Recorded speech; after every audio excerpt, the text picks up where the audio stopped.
À propos des 3 millions de dollars, j'ai décidé de les partager entre ma mère et moi. Cette décision est venue peu de temps après les funérailles de mon père. Greg, après avoir feuilleté les documents d'héritage sans demander la permission, m'a dit, « Suzanne, ne sois pas si avide. Ah, je peux enfin quitter mon travail. Je dois remercier ce vieil homme sénile. » Vieil homme sénile? Tu parles de mon père? J'ai répliqué. Ignorant ma question, Greg et ma belle-mère faisaient des plans pour acheter une nouvelle voiture et faire du shopping. À cause de ce changement inattendu, mes émotions ont explosé. En plus de devoir accomplir de nombreuses tâches ménagères, j'étais au bord de l'explosion et, pour aggraver les choses, mon père avait été insulté. Je ne voulais plus vivre avec Greg et ma belle-mère. Pour dissimuler mon indignation, j'ai forcé un sourire et répondu, « Bien sûr, utilisez l'argent comme bon vous semble, toi et ta mère. » Je m'appelle Suzanne Cohen, une femme au foyer de 38 ans. Une clinique réputée dans notre ville natale était dirigée par mes parents, qui étaient médecins. J'étais très aimée en tant qu'enfant unique.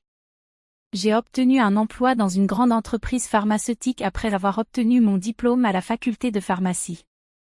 Bien que déçu que je ne sois pas devenu médecin, mes parents ont respecté ma décision.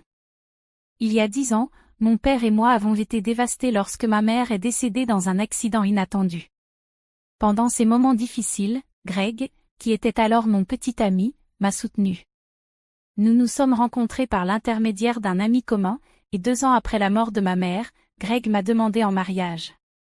Greg était un salarié ordinaire dans l'industrie de l'alimentation et des boissons. Bien que je gagnais nettement plus que lui, je croyais que nous pourrions surmonter toutes les difficultés et être un couple heureux. Mon père était très heureux lorsque je lui ai annoncé nos fiançailles. J'ai entendu dire comment Greg t'a soutenu, Suzanne. Merci beaucoup. S'il te plaît, continue à prendre soin d'elle, a-t-il dit. Face à mon père, Greg s'est redressé et a promis, je la rendrai heureuse. Aux côtés de Greg, j'étais enveloppée dans un sentiment de bonheur. La semaine suivante, nous sommes allés chez la famille de Greg pour annoncer notre mariage. Sa mère, avec un maquillage voyant et divorcée du père de Greg, m'a évaluée de manière grossière. Le mariage, hein? C'est le choix de Greg, n'est-ce pas? Elle n'est pas trop simple pour ton choix? Et elle est plus âgée, non? Ne serait-il pas mieux pour toi de choisir une fille plus jeune et plus jolie? Greg a rétorqué rapidement, maman, tu connais la M Pharmaceuticals, n'est-ce pas? Suzanne y travaille. Son père est médecin et dirige sa propre clinique. J'espérais que Greg mettrait en avant mes qualités personnelles, mais à la place, il a souligné les avantages financiers. En entendant cela, l'expression de la mère de Greg a changé pour un sourire satisfait. Oh, Greg, tu aurais dû me parler de ces détails importants avant. Cela change tout. J'approuve ce mariage avec joie. Ravi de te rencontrer, Suzanne. Merci. Après avoir obtenu l'approbation de sa mère pour notre mariage, Greg était rayonnant. Cependant, malgré que tout semblait aller bien et notre décision de nous marier, je ne pouvais pas me débarrasser de ce sentiment d'inconfort. Lorsque nous étions sur le point d'enregistrer notre mariage, mon père, médecin et investisseur immobilier, m'a offert un appartement dans un immeuble de luxe à New York comme cadeau de mariage. J'ai dit à Greg, « Papa m'a offert cet appartement comme cadeau de mariage, mais c'est notre nouvelle maison. Vivons ici heureux et en paix ensemble. » Greg a souri de bonheur, et ainsi a commencé notre vie de couple. Cependant, après notre mariage, j'ai remarqué quelque chose d'inquiétant. Greg, qui avait vécu avec ses parents jusqu'alors, était presque incapable de faire les tâches ménagères. Il ne savait pas cuisiner, il ne savait pas utiliser la machine à laver, et il ne montrait aucun intérêt à apprendre. Il laissait traîner ses déchets sans se donner la peine de les jeter. Alors que je souhaitais partager équitablement les responsabilités domestiques, l'attitude désinvolte de Greg augmentait mon mécontentement. La première année de mariage, j'ai assumé toutes les responsabilités ménagères malgré quelques plaintes, étant encore dans la phase de lune de miel. Mais avec la fatigue du travail et la difficulté de suivre les tâches ménagères, j'ai atteint ma limite au cours de la 2e année, décidant d'avoir une conversation sérieuse avec Greg sur le partage des tâches domestiques. J'ai exprimé bravement mon insatisfaction. À ma grande déception, Greg a répondu sans aucune reconnaissance ni réflexion, en disant « Je suis fatigué du travail aussi. Tu es bien meilleur dans les tâches que moi, non? Il vaut mieux que tu les fasses, puisque je ne suis pas doué pour ça. » Écarté ainsi, Greg ne participait pratiquement pas aux tâches, et j'ai continué à porter le poids des responsabilités domestiques. Mais ce n'était pas le seul problème. Après m'être mariée avec Greg, j'ai découvert que sa mère avait également des idées particulières. Greg ne s'intéressait pas beaucoup aux événements saisonniers, alors j'ai décidé d'envoyer un foulard de qualité et des œillets à sa mère pour la fête des mères. Bien que j'aie choisi un joli foulard dans un grand magasin, sa mère m'a appelée en semblant mécontente. Elle a critiqué le foulard, disant qu'il n'était pas d'une marque célèbre et qu'il était ridicule d'envoyer un article d'une marque inconnue. J'ai essayé d'expliquer sa qualité, mais elle ne voulait rien entendre, insistant pour recevoir des articles d'une marque de luxe très connue. Stupéfaite, j'ai raconté cela à Greg quand il est rentré à la maison, mais au lieu de montrer de la sympathie, il a dit « Quoi ?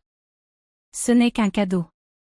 Fais simplement ce qu'elle a demandé. » Greg ne m'a pas soutenu et, à partir de ce moment-là, nous avons commencé à donner de l'argent à sa mère, comme elle le demandait. De plus, durant notre 5e année de mariage, elle a commencé à rendre visite à notre maison fréquemment, trouvant toujours des raisons de demander de l'argent. Greg, sans se plaindre, souriait toujours et donnait de l'argent à sa mère. Bien que j'ai un emploi, les revenus de Greg étaient limités et modestes, ce qui rendait notre vie quotidienne à peine gérable. Désespéré, j'ai commencé à puiser dans nos économies pour réduire les dépenses. Malgré mes frustrations, je savais que Greg tenait beaucoup à sa mère, et elle était importante pour moi, m'ayant soutenue dans des moments difficiles. C'est la mère de quelqu'un qui compte pour moi, et avec cette pensée, je supportais. Maintenant, après 8 ans de mariage, je continue de gérer toutes les tâches ménagères et d'aider ma belle-mère financièrement. Mon père, que je n'avais pas vu depuis un certain temps, m'a appelé de manière inattendue un jour, au milieu de cette routine. L'histoire qu'il m'a racontée lors de notre bref rendez-vous était étonnamment inattendue. Il m'a dit qu'il avait un cancer en phase terminale et que le traitement n'était plus possible. Accablé par le choc, les larmes coulaient de mes yeux. Mon père a doucement caressé ma tête, comme il le faisait quand j'étais enfant, en disant « Suzanne, c'est le destin. Acceptons-le calmement. » J'ai demandé « Papa, pourquoi toi ?» Ainsi, mes journées sont devenues un jonglage entre le travail, les tâches ménagères et maintenant les visites à l'hôpital de mon père. Bien que mon travail me permette une certaine flexibilité, gérer la maison n'était pas facile. Quand j'ai dit à Greg que je m'occuperais de mon père, il n'a montré aucune réaction ni aucune volonté d'aider. Eh bien, c'est difficile avec la condition soudaine de ton père. Fais de ton mieux, c'était la seule chose que Greg a dite. Il n'a visité mon père à l'hôpital qu'une seule fois. J'étais tellement préoccupée par les soins de mon père que je n'avais pas de temps pour Greg. Si j'avais eu le temps de m'inquiéter pour Greg, je voulais donner la priorité à mon père. Un jour, alors que mon père était alité à l'hôpital, il m'a soudainement demandé « Suzanne, comment va ton mariage avec Greg ?» Pris de court, j'ai commencé à réfléchir sur l'attitude de Greg à la maison et sur le comportement de sa mère. Je n'ai pas pu répondre correctement. En voyant mon hésitation, mon père semblait comprendre et a dit « Suzanne, tu n'as pas à supporter cela. Pense à ton bonheur. Ne t'inquiète pas, tu ne manqueras de rien après mon départ. » Je n'ai pas pu retenir mes larmes et j'ai pleuré, tandis que mon père me tenait la main silencieusement et fermement. 3 mois plus tard, le moment inévitable est arrivé. Mon père est décédé paisiblement. Enveloppé dans une immense tristesse, j'ai commencé à organiser les funérailles. Greg, cependant, n'a montré aucun intérêt pour mon deuil et n'a aidé en rien pour les préparatifs. Malgré cela, j'étais tellement occupée avec les préparatifs que je n'ai pas prêté beaucoup d'attention à Greg. De nombreux amis et connaissances sont venus aux funérailles de mon père, ce qui en a fait un adieu émouvant. Même Greg, habituellement indifférent, et sa mère étaient présents. Le lendemain des funérailles, j'ai reçu un appel d'un avocat au sujet de l'héritage de mon père. Je me suis rendue chez l'avocat et j'ai écouté son explication. Les informations étaient complètement nouvelles et surprenantes. Le patrimoine de mon père valait plus de 3 millions de dollars après déduction des impôts, comme les droits de succession. Non seulement il avait gagné de l'argent en tant que médecin, mais il avait aussi fait des investissements immobiliers, laissant derrière lui une immense fortune pour moi, sa fille unique. J'ai entamé le processus de succession, surprise et reconnaissante, mais effrayée à l'idée de gérer une somme d'argent aussi importante. Après être rentrée à la maison, j'ai étalé les documents reçus de l'avocat sur la table et je les ai lus.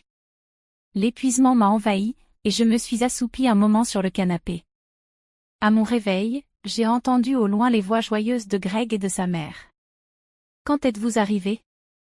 Alors que je parlais, Greg s'est approché de moi avec un sourire radieux et a dit « Oui, Suzanne, bien joué. »« Ah, bien joué pourquoi ?» Confuse par son enthousiasme soudain, j'ai remarqué les documents dans la main de Greg, c'étaient les papiers de l'héritage que j'avais reçus de l'avocat. « Attends, ne lis pas ça sans ma permission. » Choqué et énervé que Greg ait fouillé dans les documents sans autorisation, j'ai élevé la voix. Cependant, ma belle-mère, indifférente, a commenté joyeusement. Waouh, un héritage de 3 millions de dollars, n'est-ce pas incroyable? Maintenant, nous pouvons vivre confortablement pour le reste de nos vies.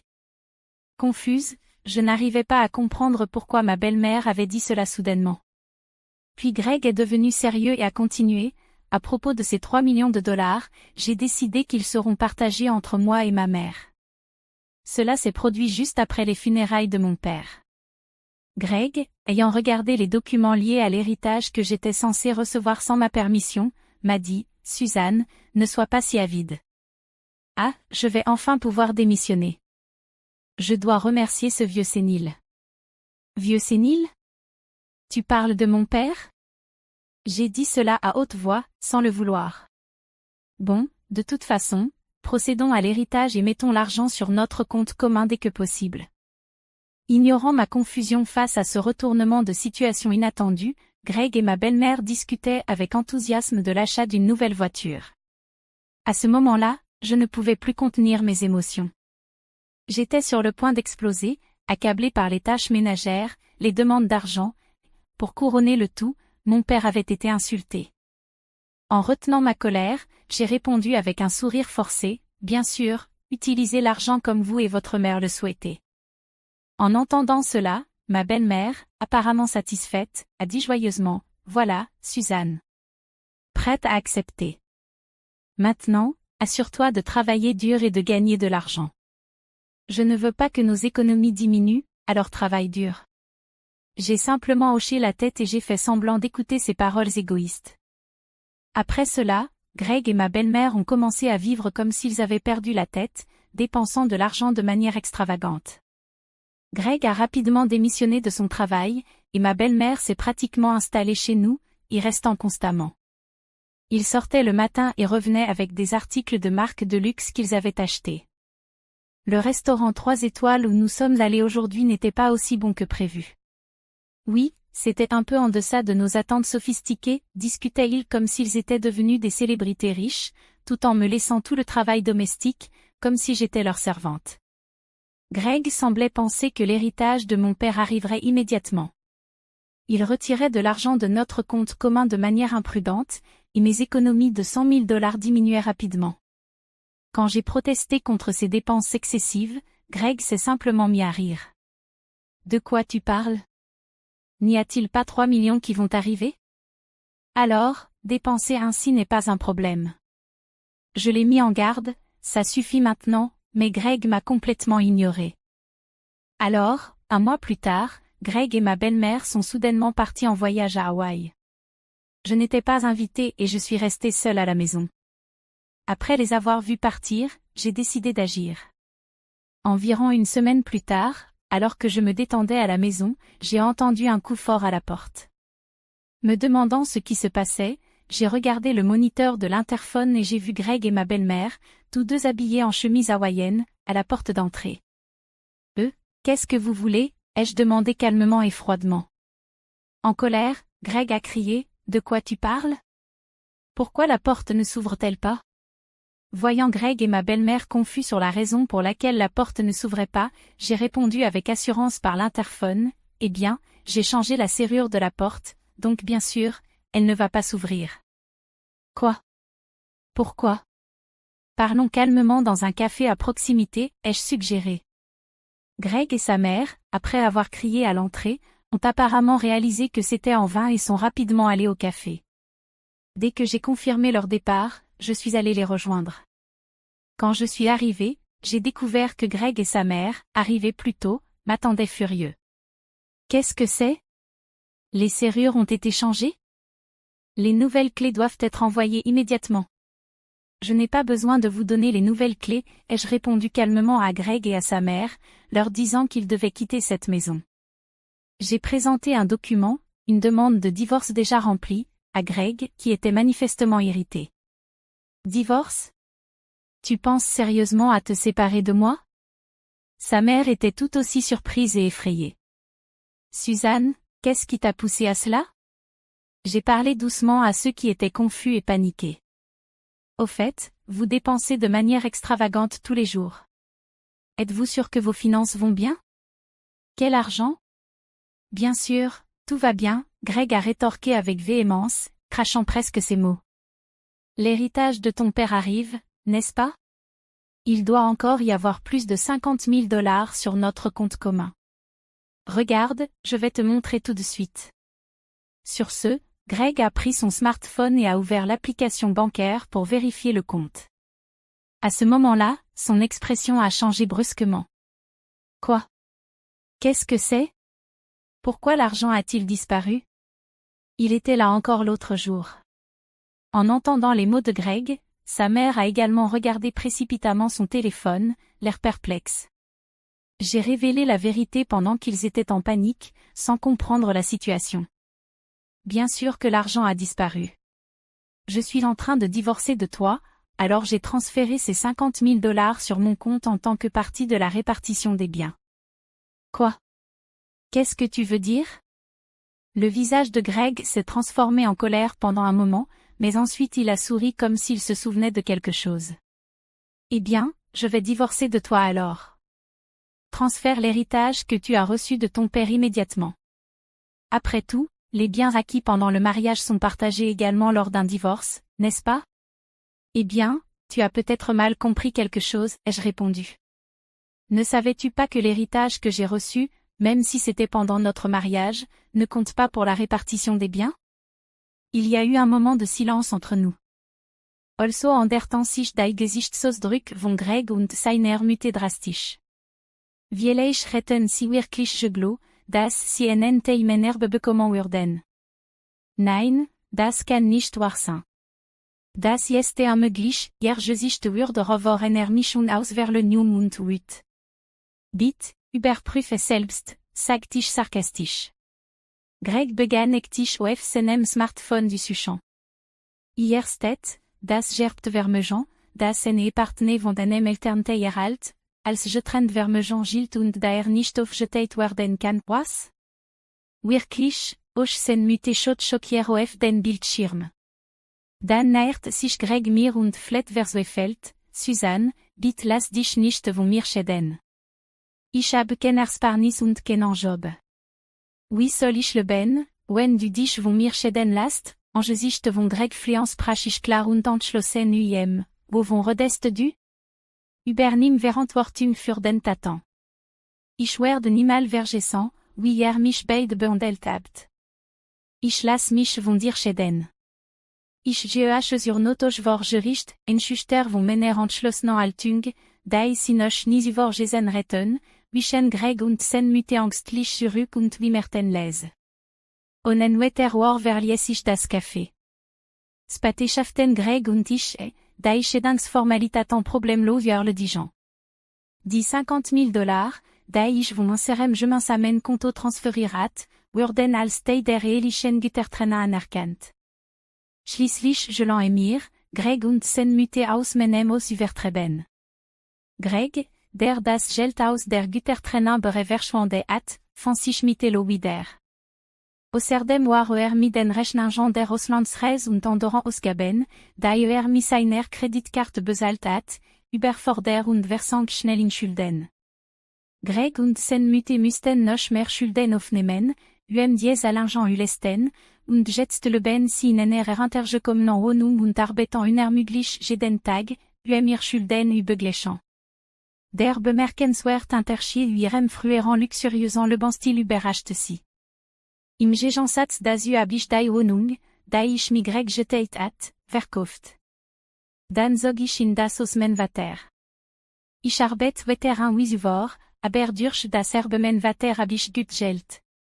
Ich möchte ne enfangen und bin meinem Verstorbenen weiter dankbar.